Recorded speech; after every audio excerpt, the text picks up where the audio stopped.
Assalamualaikum warahmatullahi wabarakatuh. Salam budaya rahayu bagi kita semua saudara senusantara.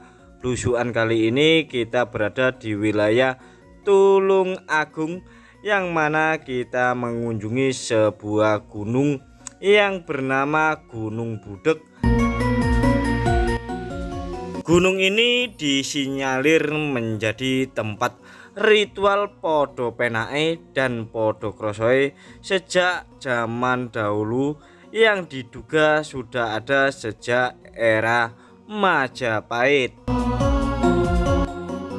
Untuk menjawab rasa penasaran kami dan mungkin kalian juga, mari kita tanya-tanya kepada yang ahlinya dalam hal seperti ini. Yuk kita simak.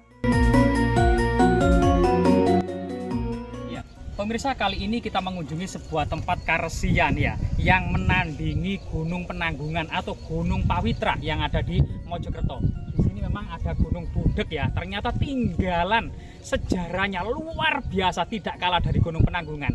Bahkan jika kita mengacu pada kitab Negara Kertagama, ada 7 karesian, termasuk diduga salah satunya di sini, yaitu Butun, Sumpit, Pilan, Jagadita, Pawitra, dan Pucangan. Coba kita telusuri bersama-sama.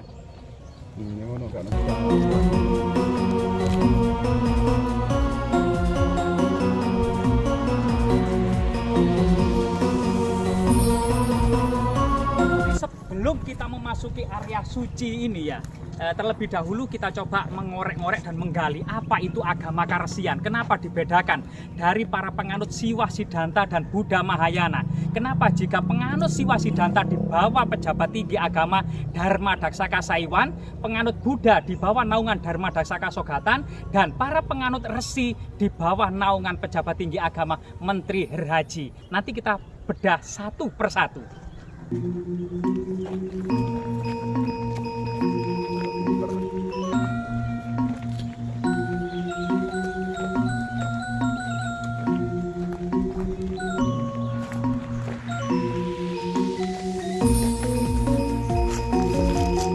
Jadi rahayu, kita memasuki area magis dan sakral. Ada banyak sekali fragmen batu bata kuno ya. Coba kita lihat. Jadi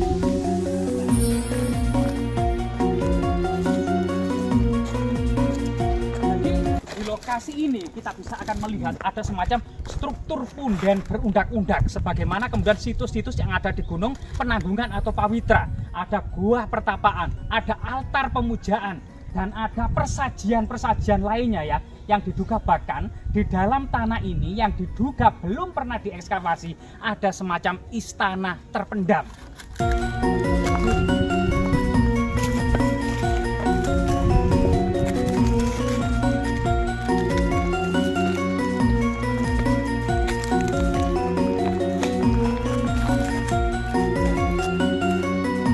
Mendapati sebuah struktur ya, seperti percandian atau mungkin juga punden berundak-undak atau teras berundak-undak, sebagaimana kemudian situs-situs pada zaman era kerajaan Majapahit, termasuk kemudian altar-altar pemujaan gitu ya, sebagaimana memang ciri-ciri karesian ini nampak.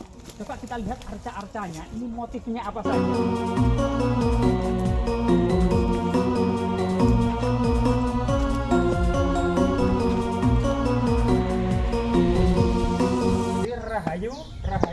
Rahayu Om Wilahing sekaring jagat bawana langgeng sekaring kacang sekaring mayang Mbah putunipun sowan untuk kemudian mengungkap sejarah yang ada di lokasi ini ya. Jadi di depan kita ini ada beberapa fragmen arca yang sangat luar biasa sekali gitu ya.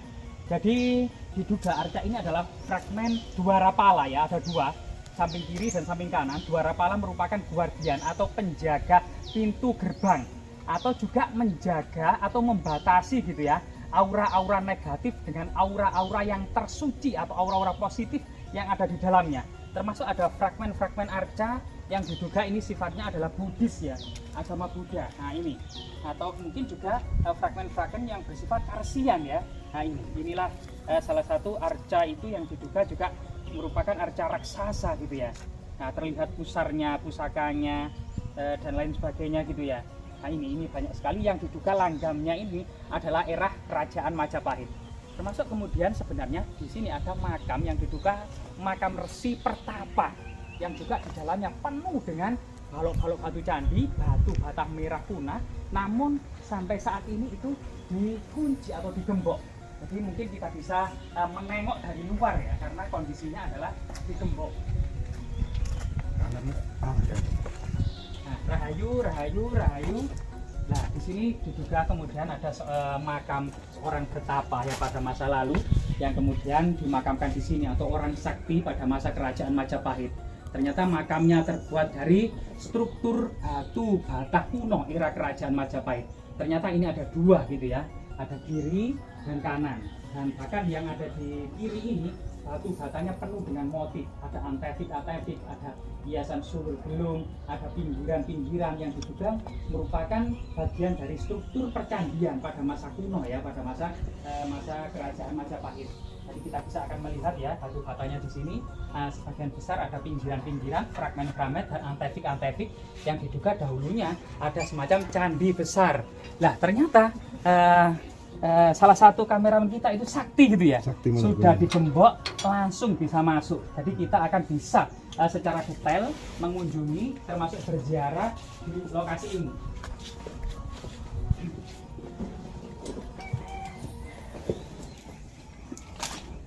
Rahayu.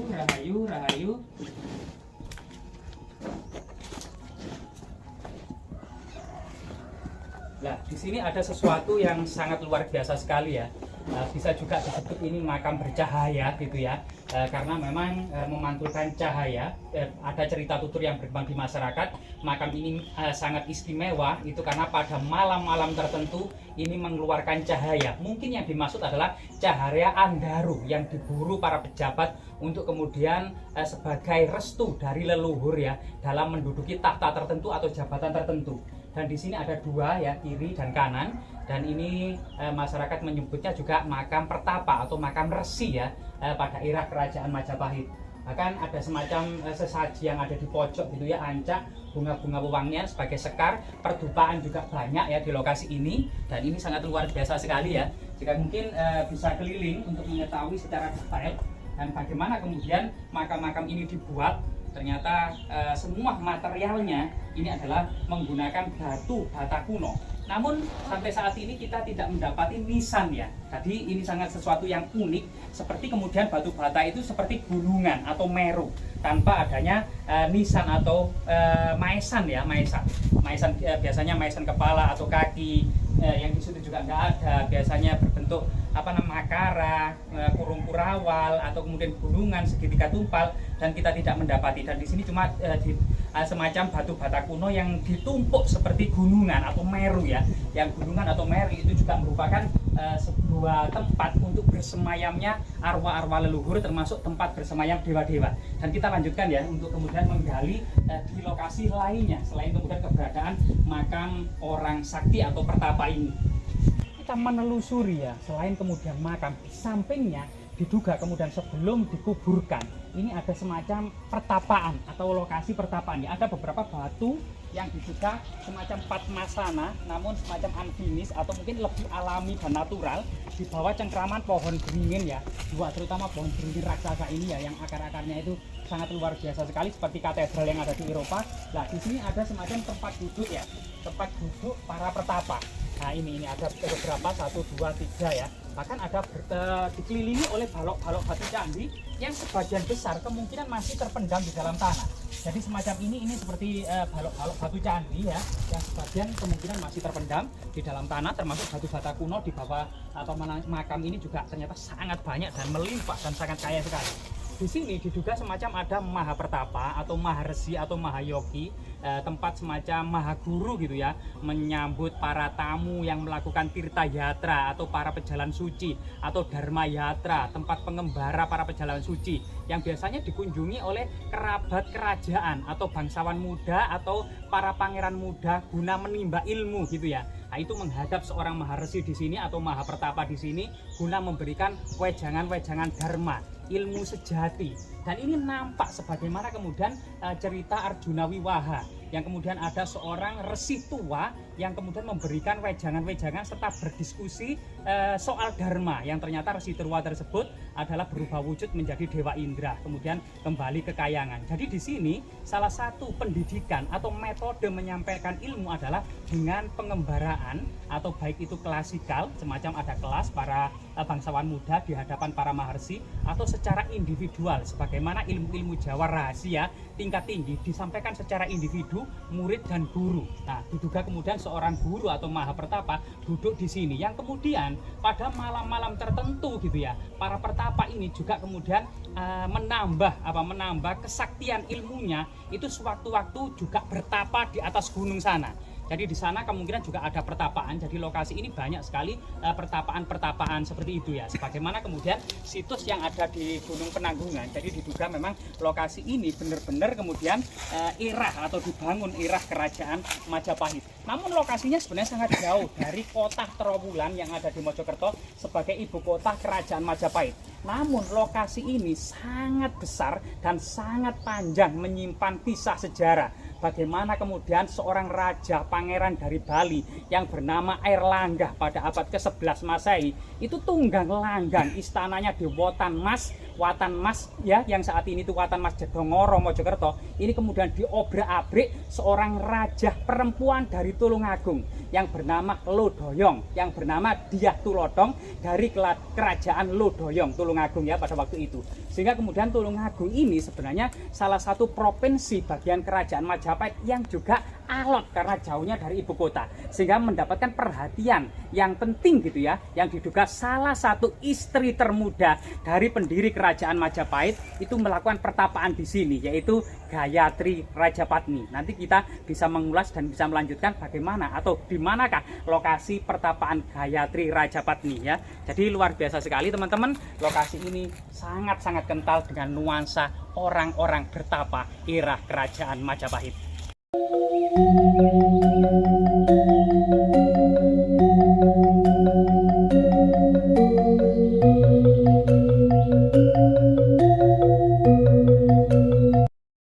Sistem kehidupan catur asrama, yaitu dimana pada masa kuno itu ya, usia anak-anak dikenal dengan usia brahmacarin, mencari ilmu sebanyak-banyaknya. Tahapan kedua grihasta, berumah tangga. Setelah kemudian anak-anak sudah mandiri semuanya, yaitu usia pensiun, wanaprasta, pergi ke hutan, ke gunung-gunung untuk bertemu dengan Mahapertapa guna menimba dharma, sampai kemudian tahapan keempat yaitu sunyasa, fokus meditasi hingga menjemput moksa. Jadi ini salah satu falsafah hidup ya yang coba kita ke sana.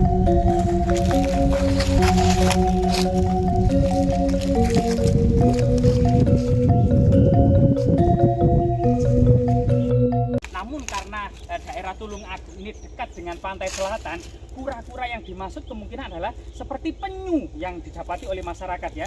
Jadi kepalanya itu sangat terlihat sekali, punggungnya, jadi kaki depannya sangat terlihat sekali ya.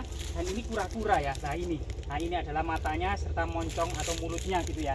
Yang di atasnya itu diduga adalah ada semacam dahulu miniatur dari Gunung Mandara. Yang diduga kura-kura ini adalah bersumber pada kitab Adiparwa ya, tentang pengadukan Samudra Mantana guna mencari air amerta atau air keabadian.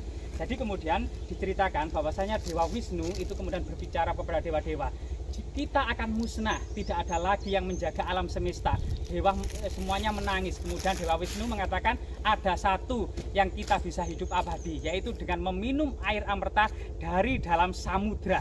Sehingga kemudian karena dari dalam samudra, Dewa Wisnu ini berubah menjadi penyu atau kura-kura raksasa yang dikenal dengan kurma, menopang gunung Mandara di atas punggungnya, dililit oleh ular naga yang kepalanya ditarik oleh para dewa, oleh para asura, dan ekornya ditarik para dewa, sehingga kemudian gunung Mandara diputar, sehingga samudra teraduk. Dari dasar samudra inilah keluar berbagai macam pusaka-pusaka sakti, dan yang terakhir seorang dewi cantik memanggul guci amerta yang direbut oleh para dewa. Sehingga kemudian diduga ya, sebagaimana cerita-cerita yang ada di lereng gunung Lawu, dan lereng gunung ini juga lereng gunung Gudeg ini ternyata memiliki makna yang sama, di mana dalam kitab Bima Swarga Bima ini mengantarkan dengan perantara air amerta agar masyarakat ini terbebas dari belenggu reinkarnasi dan kemudian menuju moksa atau kemudian menuju tempat orang-orang suci di atas kayangan atau surga. Jadi disinilah kemudian fungsi dan maksud dari tirta amerta tersebut untuk menyelamatkan umat manusia agar bisa menggapai moksa. Jadi jika kita lihat ya ke sana, banyak sekali kemudian bongkahan batu bata kuno ya era kerajaan Majapahit, karena bisa dilihat dari ketebalannya. Kalau batu bata abad ke-10, ke-11 dan 12 Masehi, ini ketebalannya sangat tebal, sekitar 8 sampai 9 cm. Namun ketika ketebalannya sekitar 2 sampai 3 cm sampai 4 cm ini adalah batu bata era kerajaan Majapahit.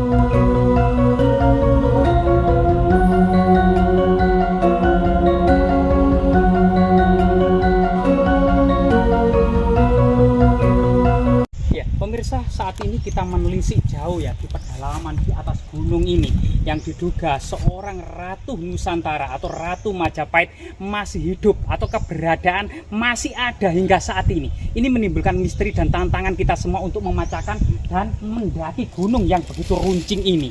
Dimana kemudian cerita tutur masyarakat yang berkembang bahwasanya di atas sana itu ada Putri Gayatri Rajapatni, istri dari Diyawijaya atau Sang Ramawijaya atau Kertaraja Jayawardhana, sang pendiri kerajaan Majapahit. Coba kita daki bersama-sama ya, pelan-pelan karena bebatuannya sangat runcing.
Yang kemudian mengisahkan sebuah perjalanan suci atau kemudian tirta yatra dan dharma yatra ini dengan sangat-sangat sangat-sangat sulit untuk dilalui, yang menandakan sebuah konsep atau peristiwa yang penuh dengan spirit dan heros. Nah, ini sesuatu yang sangat luar biasa sekali, artinya penuh dengan perjuangan dan tantangan untuk sampai kemudian sesuatu yang dicita-citakan, yang artinya ini memberikan semangat tentang konstruktivisme ya, bahwasanya kejayaan Majapahit itu tidak ditunggu dengan tidur, melainkan dengan kerja keras penuh perjuangan dan pengorbanan. Bahkan sosok Gayatri ini juga kemudian didampingi oleh Bere Wengker, Bere Tumapel, Mahapati Gajah Mada, terus kemudian Empu Aditya Warman dan Empu Nala. Jadi banyak orang, namun satu-satunya yang putri adalah ini, yaitu dia Gayatri Rajapatni. Ini sesuatu prestasi yang membanggakan, ada seorang wanita di balik kesuksesan kerajaan Majapahit.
melakukan olah spiritual dan tingkat kemagisan yang cukup tinggi ya. Orang bertapa, meninggalkan sesuatu yang duniawi dan kemudian fokus memperdalam dharma hingga kemudian moksa, bahkan diduga masih hidup hingga saat ini. Nah.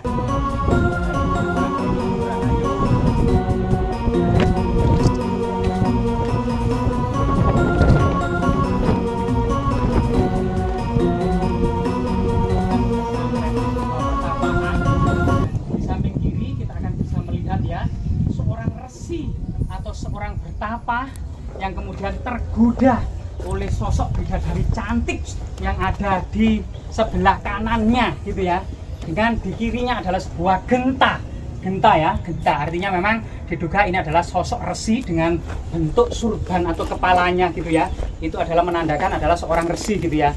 Akan pakaiannya dengan rantai gitu ya, rantai-rantai yang mengikat dari pinggangnya gitu ya. Dan ini kemudian ada seorang bidadari yang sangat cantik. Ini adalah sesuatu gambaran yang sangat istimewa gitu ya. Nah kemudian jika beralih kemudian ke kanan, ini sama juga. Yang ada seorang resi kemudian dengan wanita cantik jelita yang kemudian dengan ciuman. Di samping kirinya juga ada semacam genta-genta. Namun di sini banyak relief ya, yang diduga ini adalah kisah Arjuna Wiwaha yang digoda oleh 7 bidadari, namun belum sempat terpahat atau mungkin sudah aus atau mungkin dihancurkan pada waktu tertentu. Namun ini ada di depan, ini adalah sosok Arjuna yang bertapa. Dikisahkan bahwasanya Arjuna bertapa di Gunung Indrakila. Waktu itu adalah guna untuk kemudian mencari senjata Pasupati guna menghadapi para Kurawa. Arjuna melakukan pertapaan di atas Gunung Indrakila, digoda oleh 7 bidadari cantik molek dan kemudian penuh dengan nafsu. Namun kemudian Arjuna tidak begitu tertarik dengan bidadari-bidadari yang menggodanya itu, sehingga bisa dikatakan pertapaan Arjuna ini sukses tanpa kemudian mengikuti nafsu yang digelorakan oleh para 7 bidadari ini. Kemudian datanglah seorang pertapa tua yang kemudian berdiskusi masalah dharma. Setelah itu kemudian ternyata pertapa tua tersebut adalah Dewa Indra yang menyamar menjadi pertapa tua, kemudian naik ke kayangan. Setelah itu datang Celeng Serenggi yang mengamuk, ya, mengobrak-abrik pertapaan Arjuna. Namun dipanah oleh Arjuna dalam waktu yang sama, di lubang yang sama, 2 anak panah menembus perut Celeng Serenggi. Ternyata kemudian ada pertapa tua yang mengaku telah membunuhnya, sehingga kemudian berdebat dengan Arjuna, siapa sebenarnya yang membunuh Celeng Serenggi ini. Akhirnya pertapa tua tersebut menyadari dan kemudian ternyata merupakan Dewa Siwa yang kemudian menyamar menjadi seorang pemburu tua, yang akhirnya kemudian di kayangan atau di surga diobrak-abrik oleh raksasa Niwakatawaca, yang kemudian seluruh para dewa tidak ada yang berhasil menghadapinya dan harus meminta bantuan manusia. Inilah dewa harus meminta bantuan kepada manusia untuk menyelesaikan perkara yang ada di langit atau kayangan. Kemudian jatuhlah ke Arjuna. Arjuna diminta para dewa untuk membantu dan membunuh raksasa Niwakatawaca, sehingga dengan mudah Arjuna membunuhnya. Akhirnya Arjuna diberikan senjata oleh Dewa Siwa berupa Pasupati, termasuk kemudian disuruh memilih dari 7 bidadari tercantik, dan Arjuna memilih Tilotama dan Supraba sebagai istrinya untuk diboyong pulang. Inilah kemudian hasil yang gemilang yang dicapai Arjuna ketika lolos bertapa, mendapatkan 2 istri dari bidadari, Supraba dan Tilotama, serta mendapatkan senjata pamungkas yaitu Pasupati guna kemudian menghabisi para Kurawa, sehingga kemudian mendirikan dinasti para Pandawa. Dan ini sesuatu yang luar biasa sekali. Jadi siapa dan bagaimana makna dari pertapaan Arjuna ini? Bahkan masyarakat setempat sampai saat ini pertapaan ini dengan nilai-nilai cerita yang ada di dalam kitab Arjuna Wiwaha ini merupakan pertapaan dari istri termuda dari sang pendiri kerajaan Majapahit yang saya jelaskan tadi, yaitu wanita tercantik, wanita paling cerdas, yaitu sosok wanita di balik kesuksesan dan kejayaan kerajaan Majapahit yang bernama Gayatri Rajapatni. Bahkan sosok yang satu ini diduga sampai saat ini masih bertapa di lokasi ini. Rahayu, rahayu, rahayu.